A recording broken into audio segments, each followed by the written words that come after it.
a werewolf girl coven that never disbanded. Rhonda and the Rondells. Dear Scary Stories NYC, I was and am a member of one of those female werewolf clubs you've recently been describing so luridly. And in fact, my group still meets regularly, still has living members, never got involved in crime, well, never got involved in serious crime or organized crime at least, and who still to this day transform into she-wolves and have our insane revelries. I'm not really criticizing you for going with the angle that all of the female werewolf packs of the 60s and 70s were violent and criminals, because I admit that a number of us were. As I said, we were more of a club anyway, not a gang. I mean, it started off literally as a club in junior high school, featuring only me and Rhonda, which is not exactly her real name. Rhonda and I were not popular in that school, but by the time we had risen to being seniors in high school, our little club called the She-Wolves had grown to a handful of members. By then, we only accepted girls with money and status higher than our own. Rhonda had a plan to make us the most popular girls in the entire Midwest, and she was off to a pretty good start. We would use bobby pins to attach cute little dog ears to the top of our perfect hairdos, and we thought we looked so tough.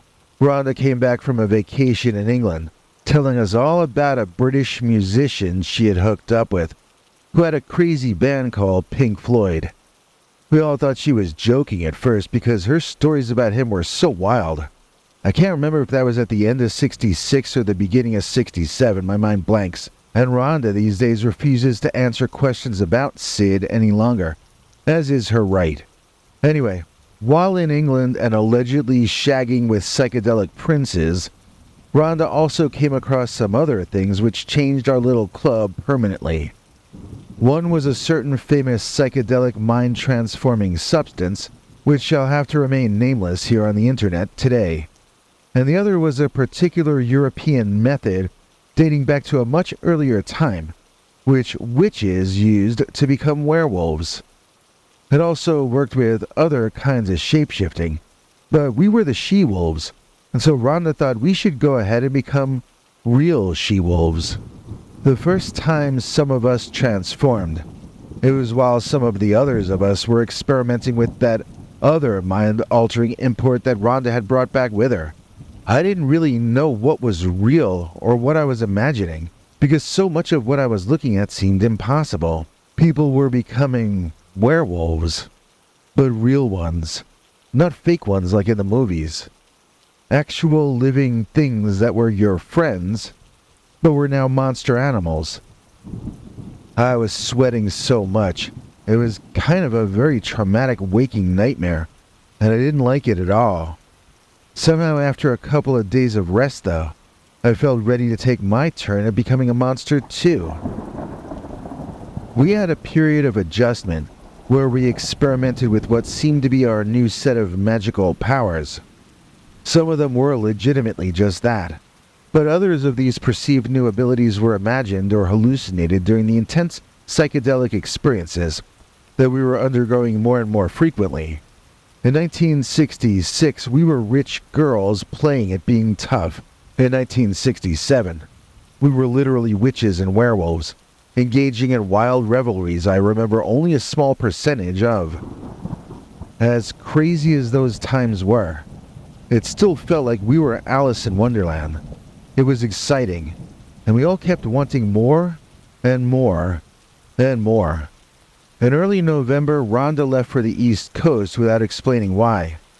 When she came back, she told us she had gone to see Pink Floyd perform in Greenwich Village at a small club, and she had spoken to Sid again. Or at least, she had spoken to him, and he stared off past her. She and another girl there kept asking Sid questions, and then they kept trying to interpret the answers based on his movements or utterances. It was sort of like reading the tea leaves. At any rate, Rhonda came back convinced that she had a new vision for the Wolfpack, and this was when things started to really get serious. And things also started to get really dark. When we had started experimenting with European werewolfism and the other things that Rhonda brought to us, we were all still pretty much normal rich girls, same as we always had been. As we moved into 1968, however, we really stopped caring about normal things like friends or taking baths. We started to live increasingly for the sake of having new experiences. Rhonda and I fancied ourselves the priestesses of a new way of life. I mean, a lot of people did in 1968. It was a time for that sort of thing. Musicians who a year or two prior had been dismissed as creators of bubblegum pop were now being lauded as geniuses, including Rhonda's object of worship, Mr. Barrett in London. If the Beatles were geniuses, then we figured we must be something more. I mean, the Beatles didn't know how to shapeshift, did they? We went through phases and fashion fads as time wore on into the 70s. While the other werewolf packs were fighting the law or each other, we were still having wild adventures deep in the woods. What had started as teenage girls wearing animal masks and running around a bonfire in our 90s had graduated into a kind of unending madness or delirium. Rhonda would talk to the others about mastering their inner beasts, but in truth, the beasts increasingly became the masters of us as time moved forward. We came to think of our wild selves as our natural side, and so each time one of us used our human brains to explain that something we're about to do might be a mistake, that statement was viewed as human, and therefore unnatural. Of course, we don't think that way anymore, but we were young and this was all happening so fast. I remember one time we were pretty deep into a woodland, much deeper than we had gone before. We had brought down an adult deer by ourselves using no weaponry of any kind, and we were roasting it over a spit, rotating it, you know? Well, right in the middle of our deer roast, into the clearing walks this park ranger, like Ranger Goody Two-Shoes, you know? And he looks around and he sees this scene out of medieval times all around him, with a bunch of us wenches roasting meat, and some of us still in either werewolf or full-on canine forms, you know? We're all running around and doing what we're doing, but when the ranger walked into the clearing, everything just sort of stopped. We all stood still, looking at the ranger and at each other. It was so quiet, you could hear the meat cooking on the fire. And then, after a few silent seconds of looking around, I swear to you, that ranger said to us, "I didn't see anything," and he took off running through the woods, going back the way he came. We all had a good laugh at that, believe me, and it added to our personal feeling of invulnerability. We were like a rock band in some ways, such as the way we had male groupies. I don't suppose I should get too far into that subject, but I do want to note that this was the case. We had an entourage whenever we went into Milwaukee or Detroit to see a big rock show, or just to go out for a wild time in human civilization. Almost none of us ever had a real job, but we'd occasionally find odd ways to make bank. One time Rhonda and I worked as bouncers at a club that catered to a rough clientele. We didn't look too rough in our human forms, but we didn't always choose to remain in our human forms, did we? Once the two of us got our troublemaker alone, we usually didn't have to do anything but change into our werewolf form and watch the guy run off. There was only one guy that actually tried to take us on after we transformed, and I think he was just too drunk to see straight. Another way we'd raise petty cash in those days would be to throw a party in the woods and charge admission. How do you charge admission to the woods? Well, you don't legally, so you just have to have an ability to be as sneaky as a wolf, and that was a talent we girls had in spades. We also had an unerring sense of who were the real hippies and who were the informants, so we would only invite people who were on our side of the revolution, as I guess you might say. So back then there was a lot of lying going around about people like us. The establishment used to lie about our culture to get people scared. Like they said acid would come back on you when you weren't expecting it, and that never happened to anyone ever. They also said that werewolfism is an illness. If they weren't calling it a sickness, then they were calling it a mental illness or a delusion or a curse. I feel like I'm leaving something out here, but you get my point. Pity the poor werewolf. She wishes she could be normal like you, but she was forced into this life. At every full moon, she must kill all her loved ones. Yeah, right. That doesn't even make sense. Werewolfism is something you choose. I'm not going to say that there aren't people who have become addicted and become a werewolf in a thoughtless or compulsive manner.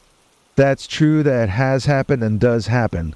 But people also become addicted to other things like food and sex. And that doesn't make food or sex bad. It just means you have a problem with them, and that's your personal thing.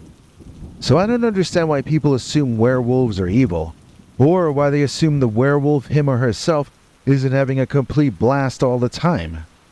Why would you pity a werewolf? Trust me, she's never gonna feel sorry for you. Although I do admit we eventually, as a pack, struck a balance between human and werewolf life. There was a long time where we chose to become more wolves than human. We began to spend less time as human beings than we ever had before. And we were honestly becoming animals, we really were. One of the end results of this period, interestingly, was that we all have much wilder and bawdier senses of humor than we ever used to have when we were pretty little good girls. When you start to spend 60% or more of your life as a naked animal running around in the woods, and the other 40% as a hippie wearing rags and eating tree bark and squirrels like Yule Gibbons, different things seem funny to you than when you used to carry a makeup kit in your purse and keep a photo of Davy Jones in your wallet. My girls make sex jokes that would make a trucker blush. So what would you expect from old dogs like us?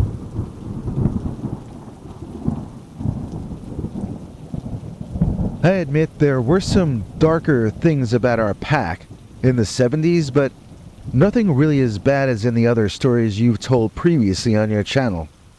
I mean, we didn't kill anybody. We didn't run contraband, or at least we didn't run very much of it.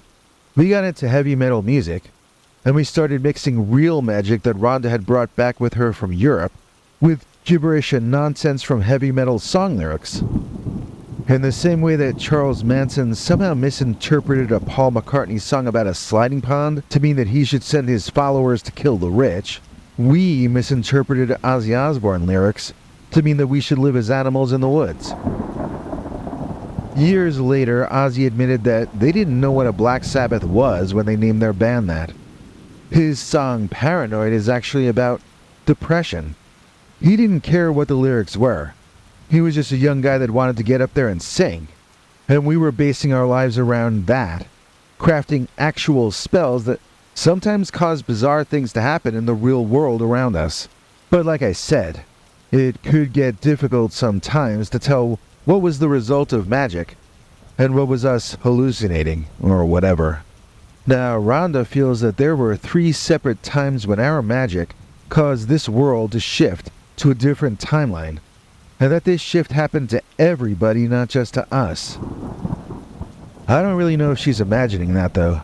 She claims that we used to be bear girls, not wolf girls, but then the timeline shifted because of a ritual we performed in 1974. And so now she's the only one who remembers the original timeline.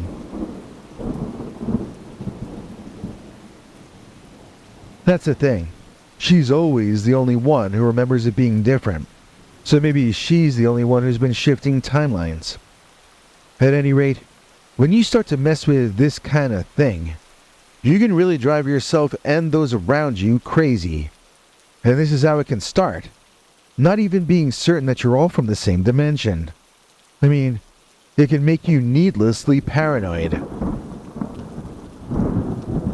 We discovered that we were better athletes even when we were in human form.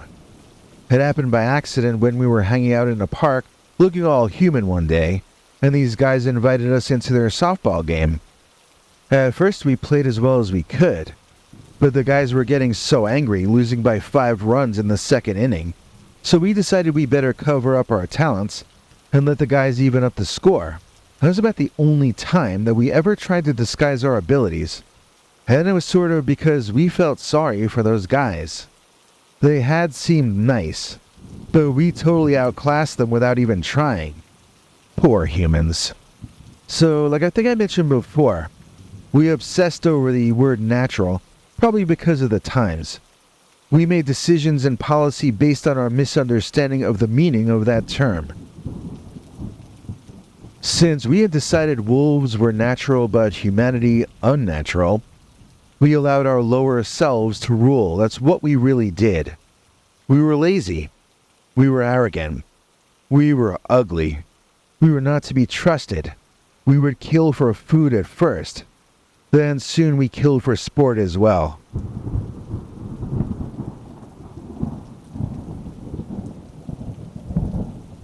Anything we felt like doing when wolves must be natural. And any thought that perhaps we were meant for something better. And any thought that perhaps we were meant for something better than this base, sickening life was viewed as unnatural. Was viewed as unnatural. Was viewed as unnatural. We should have been too smart to believe what we were saying, but it was just a different time. It's hard to explain.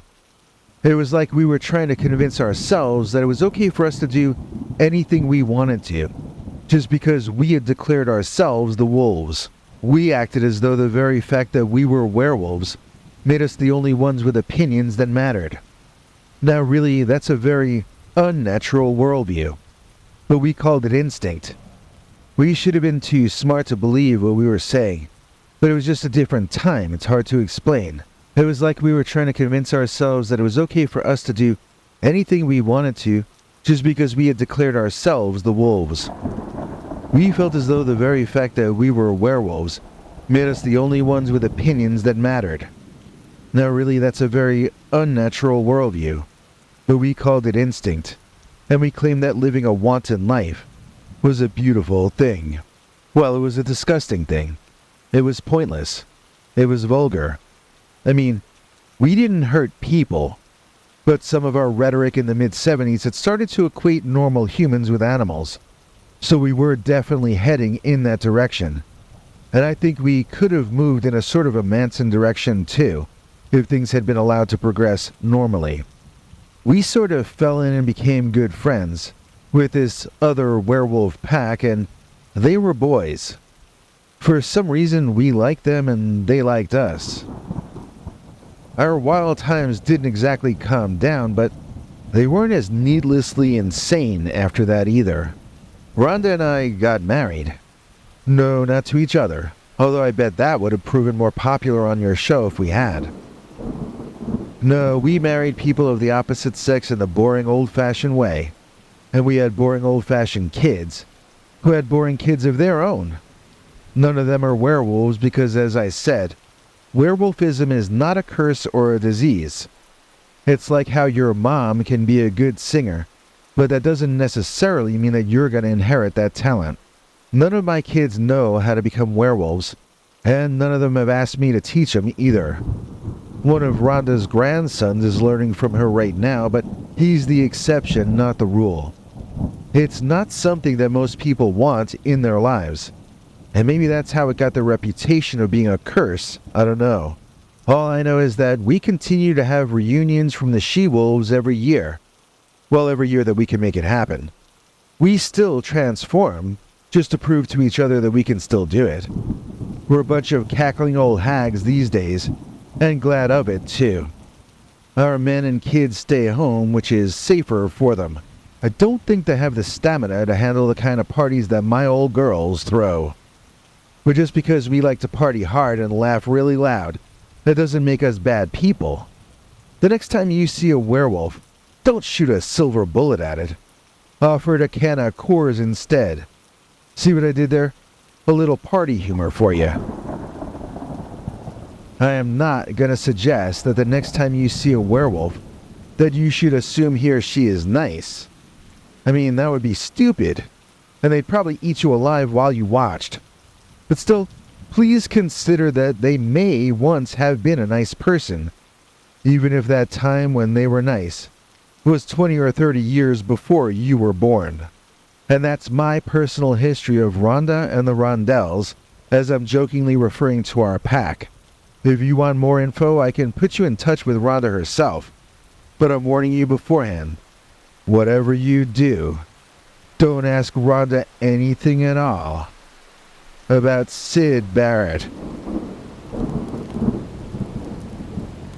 This isn't difficult like playing chess. If you want the best, then you want CS. Please join me in thanking tonight's executive producer CS for making this episode possible. CS is one of our most important executive producers, and her most recent donation covered a hole that I might not have been able to pay otherwise. Without CS, the channel might have half collapsed this month, but I don't even want to get into it. Just know that we're hanging by a shoelace, and that shoelace has been provided by CS. If you would like to find out about the perks CS receives in return for her kindness, then listen to what our international TV spokesmongrel, Henry Lee Dogman, has to say about it. Hank? Thanks, Biggie. And thanks to all of you for watching this far. If you liked it, please click like. If you'd like to see more of our work, please subscribe. And also click that bell icon if you'd like to be notified when we put out a new episode. To become an executive producer, you can donate to us through the thanks button under each of our videos or through our paypal.me/PeterBernard209 page. To receive cool perks like secret uncensored Dogman episodes far too wild to ever run on this channel, you can become a YouTube channel member by clicking the join button or join our PayPal subscribers club at peterbernard.com. Joining either at the $3 a month level or above gets you access to our over 25 hours of secret uncensored Dogman stories available nowhere else. Do you have a scary story about Dogman or some other kind of high strangeness that happened to you? Let us know by emailing us at scarystoriesnyc@gmail.com or by leaving us a voicemail message at 804-LA-SCARY. You may need to call back on that one. It cuts off after I think 3 minutes. And if you don't want to do any of that stuff, thank you for simply watching to the end. Good night, and have a scary tomorrow.